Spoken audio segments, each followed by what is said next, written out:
नमस्कार दोस्तों, मेरी छोटी सी फिल्म कहानी में आपका स्वागत है। पिता और बेटी सड़क पर निकले तो हर तरफ बेजान लाशें देखकर दंग रह गए। यहाँ तक कि कुत्तों को भी नहीं बख्शा गया था। जेंगवान ने अपना फोन खोला और देखा कि पूरा सियोल शहर एक अनजान वायरस की चपेट में आ गया है। शहर पहले ही तबाह हो चुका था और अब रहने लायक नहीं रहा। उसे अपनी माँ की याद आई जो देहात में अकेली रहती थी। शायद वही एकमात्र सुरक्षित ठिकाना बचा था। लेकिन उनके सामने सबसे बड़ी समस्या यह थी कि वे ज़ॉम्बी से भरी गलियों से कैसे निकल पाए। खुशकिस्मती से जेंगवान को एक तरकीब सूझी। सुआ ने शर्मिंदा होकर सहयोग करने से इनकार कर दिया, लेकिन अगले ही पल आसपास के ज़ॉम्बी उनकी ओर बढ़ने लगे। अपनी बेटी का शानदार प्रदर्शन देखकर जेंगवान अपनी ही अच्छी जीन्स की तारीफ करने से खुद को रोक नहीं पाया। फिर वह भी शामिल हो गया। उसकी हरकतें और आवाजें असली ज़ॉम्बी से भी ज्यादा बड़ा चढ़ाकर थीं, लेकिन भेष तो भेष ही होता है। और ज़ॉम्बी को तुरंत ही कुछ गड़बड़ का एहसास हो गया और वे उनका पीछा करने लगे। यह देखकर बाप बेटी भागने लगे, लेकिन रास्ते में सुआ लड़खड़ाकर गिर पड़ी और एक ज़ॉम्बी दादी उस पर झपटी। खुशकिस्मती से जेंगवान ने तुरंत प्रतिक्रिया दी और सुआ को अपने शरीर से बचा लिया, लेकिन ज़ॉम्बी दादी ने उसका हाथ काट लिया। जब उसे लगा कि वह संक्रमित हो जाएगा, तभी उसे एहसास हुआ कि ज़ॉम्बी दादी के नकली दांत गिर गए हैं। जेंगवान ने ज़ॉम्बी को दूर धकेला, फिर अपनी बेटी को पकड़ा और भागना जारी रखा। लेकिन ज़ॉम्बी से भरी सड़कों के कारण उनके लिए पैदल सुरक्षित जगह पर भागना संभव नहीं था। इसलिए जेंगवान ने सुआ से कहा कि वह छिप जाए और वह बाधाओं को पार करते हुए एक कार तक पहुंच जाए। आखिरकार पिता और बेटी ज़ॉम्बी से भरी सड़कों से भागने में कामयाब रहे। जेंगवान उत्साह में हाईवे पर तेजी से गाड़ी चला रहा था, लेकिन तभी एक दुर्घटना घटी। सुआ के घबराए हुए चेहरे और उसकी खुशी के बिल्कुल विपरीत भाव देखकर उसे तुरंत एहसास हुआ कि कुछ गड़बड़ है। और हाँ, उसने सुआ के हाथ पर एक ज़ॉम्बी के काटने का निशान देखा। पता चला कि एक खंभे के पीछे छुपते हुए सुआ को एक छोटे से ज़ॉम्बी ने काट लिया था। वह इतनी डरी हुई थी कि अपने पिता को बता भी नहीं पाई। जेंगवान ने सुआ को दिलासा देने की कोशिश की, कहा कि बस एक छोटा सा ज़ॉम्बी काटा है और सब ठीक हो जाएगा। लेकिन इससे पहले कि वह अपनी बात पूरी कर पाता, सुआ की बाह पर काली रेखाएं फैल गईं और उसके शरीर पर संक्रमण के निशान तेजी से दिखाई देने लगे। इससे पहले ही सुआ भूखे भेड़िए की तरह उस पर टूट पड़ी। जेंगवान ने जोर से ब्रेक लगाए। कार सड़क किनारे लगे बैरियर से टकरा गई, लेकिन सुआ जेंगवान पर हमला करने की कोशिश करती रही। और खुशकिस्मती से जेंगवान ने इतनी तेजी से प्रतिक्रिया की कि उसे रोक लिया। उसने जल्दी से सुआ की स्वेटशर्ट का हुड कस दिया, जिसे उसका सिर ढक गया और उसकी नजरें बंद हो गईं। फिर जेंगवान ने सीट बेल्ट खोली और सुआ को बांध दिया। लेकिन एक ज़ॉम्बी के रूप में सुआ की ताकत भयावह रूप से प्रबल हो गई। सुआ इस तरह बेहोश हो गई। जेंगवान को दया आ गई, लेकिन वह कुछ और नहीं कर सकता था। शाम तक जेंगवान आखिरकार अपने ग्रामीण शहर पहुंच गया। अपनी प्यारी पोती के वापस आने की खबर सुनकर दादी खुशी से बेडरूम में भागी। लेकिन जब उन्होंने दरवाजा खोला तो देखा कि सुआ ने पूरा बेडरूम अस्तव्यस्त कर दिया था, जिससे दादी बहुत परेशान हो गईं। उन्हें और भी ज्यादा गुस्सा इस बात पर आया कि सुआ उन्हें भयंकर नजरों से घूर रही थी। कुछ ही पल बाद सुआ फिर से बेहोश हो गई। जब दादी बामसून को सच्चाई पता चली तो वह दुहक से फूट फूट कर रोने लगी। तभी टीवी पर एक जरूरी खबर आई, जिसमें बताया गया कि सरकार और सेना ने एक विशेष इकाई बनाई है जो अब संक्रमण को फैलने से रोकने के लिए हर संभव कोशिश कर रही है। अगले दिन जेंगवान सुआ को एक ग्रामीण अस्पताल ले गया, लेकिन वहां उसकी मुलाकात संक्रमित लोगों पर गोली चला रहे सैनिकों से हुई। जेंगवान अपनी बेटी को किसी और की बंदूक के नीचे मरने नहीं दे सकता था, इसलिए वह सुआ को वापस घर ले आया। उसी समय समाचार फिर से प्रसारित हुआ, जिसमें चेतावनी दी गई कि संक्रमित लोगों को छिपाना एक गंभीर अपराध है और सभी से तुरंत रिपोर्ट करने का आग्रह किया गया।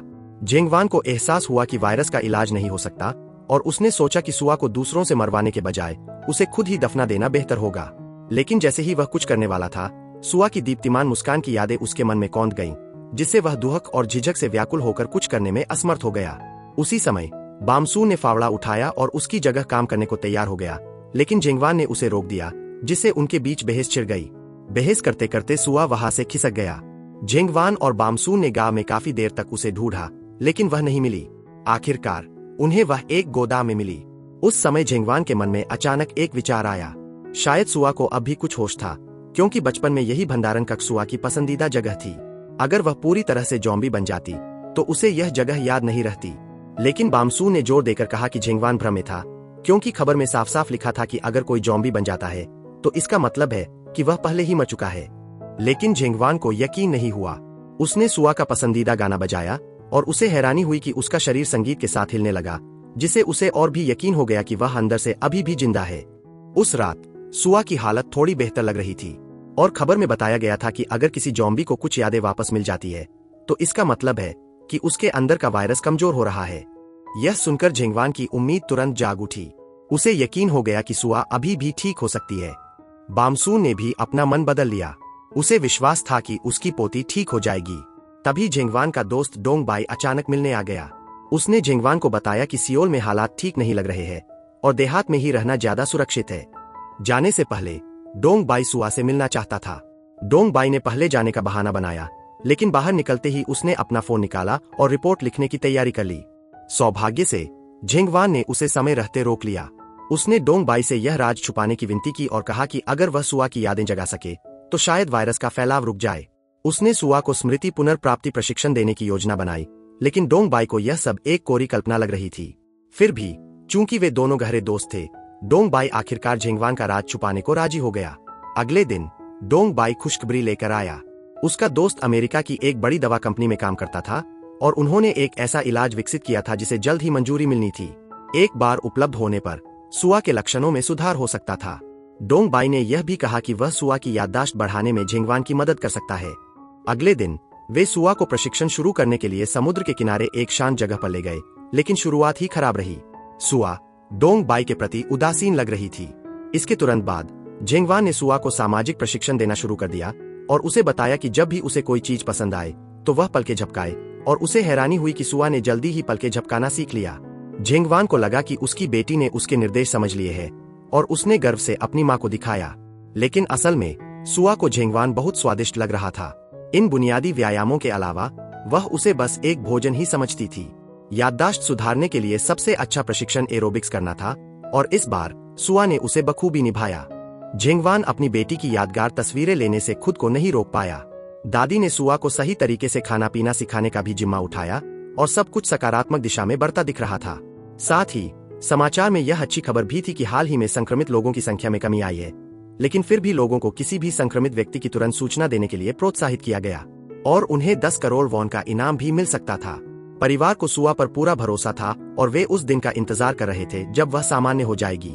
दिन ब दिन प्रशिक्षण और परिवार के करीबी साथ के कारण सुआ की हालत में लगातार सुधार हो रहा था। जब झेंगवान ने अपनी बाहें फैलाईं, तब भी सुआ को काटने की इच्छा नहीं हुई। उसकी आंखें धीरे धीरे तीखी होने के बजाय कोमल होती गईं। दादी को चिंता थी कि सुआ हर समय घर पर रहकर बोर हो जाएगी, इसलिए उन्होंने झेंगवान से शहर जाकर फाउंडेशन खरीदने को कहा ताकि सुआ के चेहरे के काले निशान ढक जाए और वह आसानी से बाहर जा सके। लेकिन सौंदर्य प्रसाधन खरीदते समय झेंगवान की अचानक झेंगवान से मुलाकात हो गई, जो एक सहपाठी थी और स्कूल के दिनों में उसे मन ही मन पसंद थी। झेंगवान के देहात लौट जाने की खबर सुनकर झेंगवान उससे मिलने उसके घर आया, लेकिन झेंगवान ने उसका स्वागत नहीं किया। हालांकि वह पहले झेंगवान को सुआ की खातिर पसंद करता था, लेकिन अब वह उसे यही नहीं रखना चाहता था, क्योंकि झेंगवान को पता चला था कि झेंगवान का पति भी संक्रमित हो गया था और वायरस को फैलने से रोकने के लिए झेंगवान ने खुद अपनी जान ले ली थी। झेंगवान को डर था कि अगर झेंगवान को सुआ का पता चल गया तो उसका भी वही हश्र होगा जो झेंगवान के पति का हुआ था। तभी अचानक सुआ अपने कमरे से बाहर आ गई। झेंगवान जैसे ही सुआ के पास आने वाला था, झेंगवान ने जल्दी से सुआ को वापस बेडरूम में खींच लिया, लेकिन तभी दरवाजे के पीछे से जोरदार धमाके की आवाज आई। झेंगवान ने शक के मारे दरवाजा खोलने की कोशिश की, लेकिन झेंगवान ने उसे मुख्य द्वार से बाहर धकेल दिया। उसके अजीब व्यवहार ने झेंगवान को शक के घेरे में डाल दिया, इसलिए झेंगवान ने झूठ बोला कि सुआ बीमार है और किसी से मिलने लायक नहीं है। झेंगवान परेशान और उलझन में गुस्से में वहां से चला गया। कुछ दिनों बाद कस्बे में एक कॉस्प्ले कार्यक्रम हुआ और सुआ की हालत में सुधार देखकर झेंगवान ने उसे ताजी हवा में बाहर ले जाने का फैसला किया। दादी की सजधज के साथ सुआ एक बार फिर वैसी ही प्यारी बच्ची लग रही थी जैसी वह हुआ करती थी। झेंगबे, जो बॉडीगार्ड की भूमिका निभा रही थी, ने भी अपनी वेशभूषा पहन ली। सभी ने कार्यक्रम में खूब मस्ती की, लेकिन झेंगवान अब भी शक में था।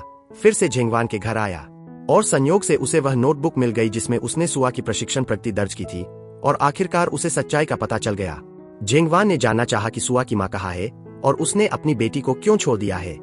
बॉम्ब ने जल्द ही सच बताना बंद कर दिया था, लेकिन झेंगवान ने हॉटलाइन पर कॉल करने की धमकी दी, जिससे उसके पास सुआ की कहानी बताने के अलावा कोई चारा नहीं बचा।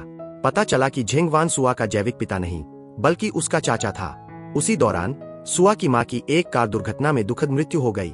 आखिरकार झेंगवान ने पिता की भूमिका निभाई और सुआ के बड़े होने तक उसका साथ दिया। बॉम्ब ने जल्द ही योनहुआ से विनती की कि अगर वह सचमुच किसी की शिकायत करना चाहती है तो पुलिस को उसे गिरफ्तार करने दे, क्योंकि इस समय सुआ की देखभाल करने वाला सिर्फ झेंगवान ही था। उसी समय झेंगवान और बाकी लोग घर लौट रहे थे। जब झेंगवान ने योनहुआ को एक छड़ी पकड़े देखा तो उसे तुरंत एक बुरा शकुन हुआ। लेकिन योनहुआ यह जानकर हैरान रह गया कि सुआ बाकी ज़ॉम्बी से अलग थी। वह झेंगवान की बातें सचमुच समझ सकती थी, इसलिए उसने उनके साथ मिलकर सुआ की याददाश्त वापस लाने में मदद करने का फैसला किया। कुछ ही समय बाद योनहुआ सुआ को एक विशेष स्कूल में ले गई और उस कक्षा में केवल 3 छात्र थे, इसलिए उन्हें सुआ की असली पहचान का पता नहीं चल पाया। लेकिन जिम क्लास के दौरान सुआ के चेहरे पर गलती से बास्केटबॉल लग गई। वह तुरंत बेहोश हो गई और जमीन पर गिर पड़ी। जब उसे क्लिनिक ले जाया गया तो उसका चेहरा पहले से ही बुरी तरह विकृत हो चुका था। डोंगबेई के कुशल तरीकों की बदौलत सुआ का चेहरा जल्दी ही सामान्य हो गया। उसके सभी सहपाठी उसे देखने क्लिनिक के दरवाजे पर आ गए। लेकिन एक रात सुआ के जैविक पिता बामसुन आए और उसे सुआ को सौंप देने की धमकी दी। पता चला कि कॉस्प्ले कार्यक्रम के दौरान सुआ के अजीब व्यवहार को चुपके से फिल्माया गया था और ऑनलाइन अपलोड कर दिया गया था, और उसने तुरंत उसे एक ज़ॉम्बी के रूप में पहचान लिया और उसे ले जाकर 10 करोड़ एक का इनाम लेने की योजना बना रहा था। बामसन ने उसे रोकने की बहुत कोशिश की, लेकिन उसने उसे जमीन पर धकेल दिया, फिर सुआ का अपहरण कर लिया और उसे ले गया। उसने अधिकारियों को भी फोन करके पूछा कि क्या जिंदा ज़ॉम्बी को पकड़ने पर उसे 2 गुना इनाम मिल सकता है। इस बीच जब जोंगहुआंग को पता चला कि सुआ को ले जाया गया है, तो वह बारिश में भागा और एक छोटा रास्ता अपनाते हुए सुआ के पिता की कार के पास पहुंच गया।